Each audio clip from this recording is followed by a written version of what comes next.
picking up pace. Not so much the headline index, but I think there's a lot of action in the mid-cap end of trade. The mid-cap index is now up almost 300 points, and it just goes to show that this is such a momentum-driven market. There's so much money that has been flowing in from the domestic fraternity. Now FIs have started to participate as well, and the going is only getting better. In fact, Devina Mehra is joining in. She's the founder, chairperson and MD at First Global, and she's joining in to discuss her view on the market. Devina, always great speaking to you, and good to know that you are in Mumbai. You're in Mumbai right now, right? Yeah, I'm in India. Okay, you're in India. So good to see that, and hope you have a good stay here. But, it's been a great run for this market. Not just Indian markets, global markets are doing well. Commodities like gold are doing well. How are you feeling about, the global market situation right now? And what's the best way to approach it for the rest of the calendar year? So I'm quite positive on the global market, especially the equity side. So that remains, that has been my stance for a while. And besides, everybody only looks at US, so that obviously looks fine. And but the good thing has been that unlike 2023, where for the first 10 months, there was only one thing which moved, which was the 7 mega tech stocks. And that was actually a worrisome time because the S&P move, let alone the NASDAQ, 90% of it was just 7 stocks. But from November onwards, that has broadened quite a lot, and which is a good thing. And some of those magnificent 7, as they are called, have fallen behind.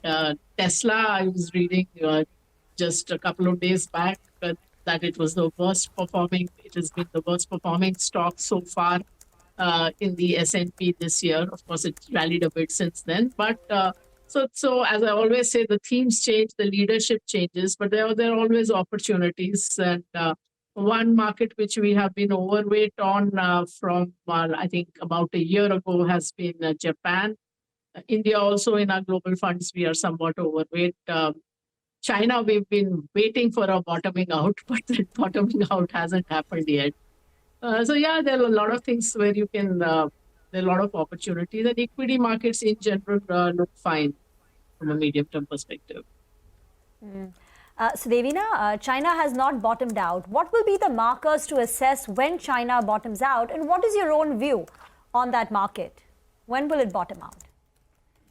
That is difficult. I mean, as I said, we've been watching actually the last 6 months, that it's just as we were watching Japan beginning of last year for a signal, and that signal came around April and we went overweight. But China has been among the major markets the most beaten down one, and people try to kind of correlate things with the economy and say that what happens in China and therefore what will happen in terms of economic terms, and therefore what would happen in the market. But it's not so simple. The very fact that the Chinese market made a high in 2007, and since then the Chinese economy is up 7 times and the market has not taken out its high, it shows you how far the disconnect can go. So you have to watch the market indicators rather than what is happening in the economy.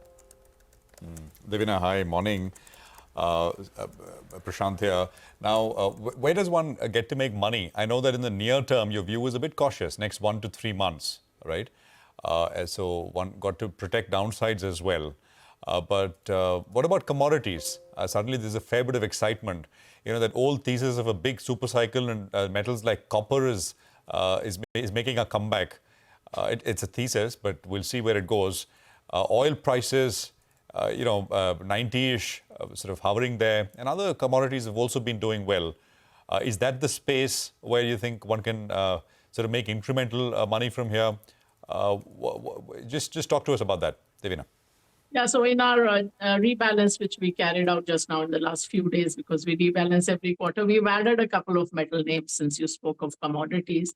But I mean, I am not into these grand narratives of super cycles and so on, because the narratives always follow what is happening in the market, and commodities upticks often don't last very, very long, because that is not beneficial for the majority of the world.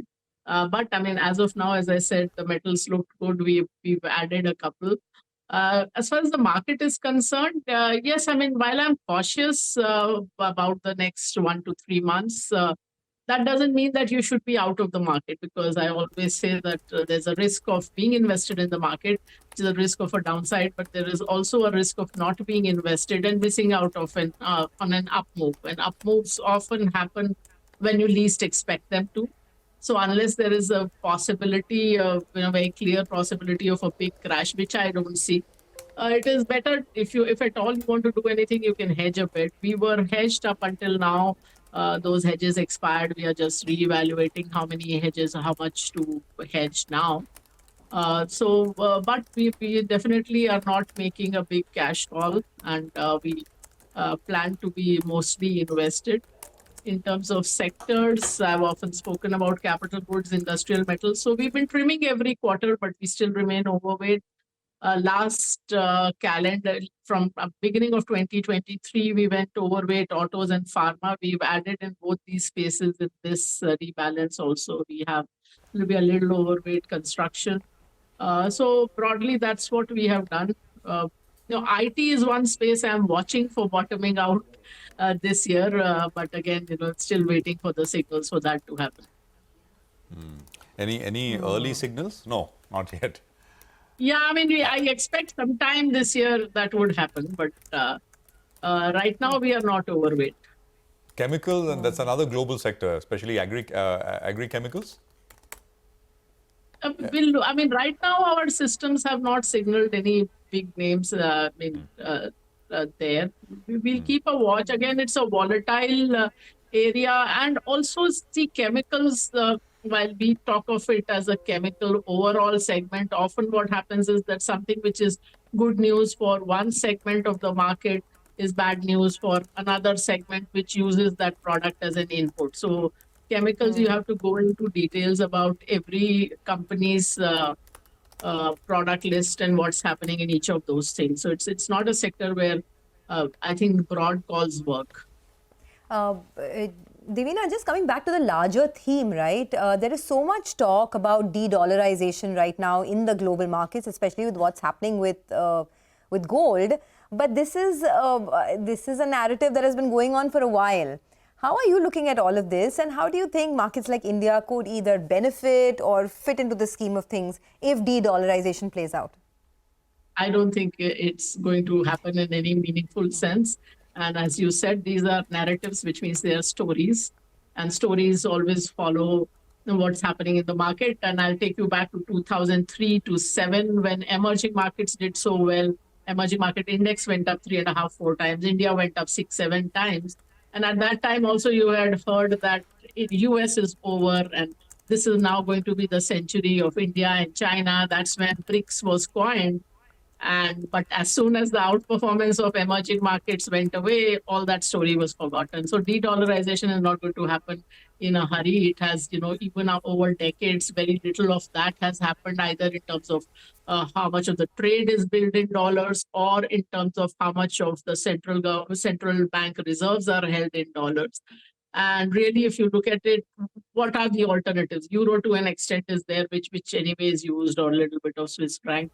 But still, dollar remains the major currency. And if you're talking about the Indian rupee, for instance, becoming an international currency, I mean, think about it, who would want to hold Indian currency beyond the point that you are importing from India, which is what happened with Russia rupee trade, that beyond a point Russia said, what are we going to do with the rupees?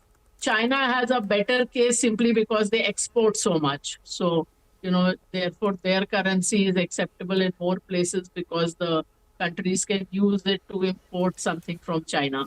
But on a larger scale, I don't see that happening in a hurry. So this is all stories.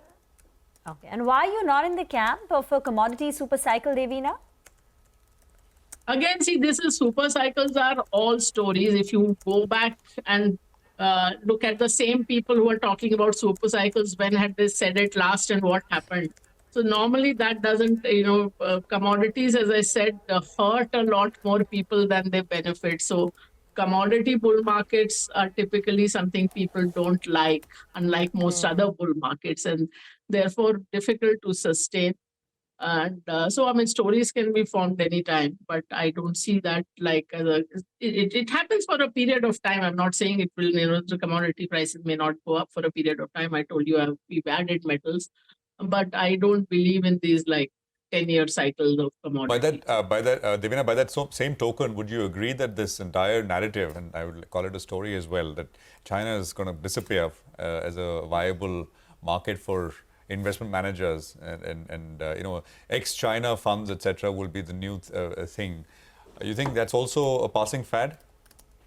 Sorry, I missed the first part. What would disappear? What we're talking about stories, right? We're talking about Right. stories and Yeah. how they really play out. Sometimes they do, but for short periods, as you said. Yeah. This narrative, right? China plus one, and then take China out of the equation, and the ex-China, EM ex-China funds. Do you think that is also kind of a passing fad, a story which China perhaps is just too big to ignore in that sense? Briefly, Devina. Yes, of course, China is a very large market, even on an overall sense, not just in of course, it's the largest in the EM. And, because it has not been doing well, that is when people say that, just take it out. And that often is closer to the bottom of that market rather than the top. So as with all themes, any kind of thematic funds or schemes come near the peak of the cycle, or in this case, because you're taking out China, you can say it's probably a signal that China is closer to the bottom. Absolutely, and I think that's an important framework to remember. Thank you very much, Devina. Great to have you with us here. Great chat as always. Appreciate your time here on CNBC TV18. Thanks indeed. Well, that's Devina Mehra with thoughts on markets, global markets, commodities, the market here, sectors she likes and everything.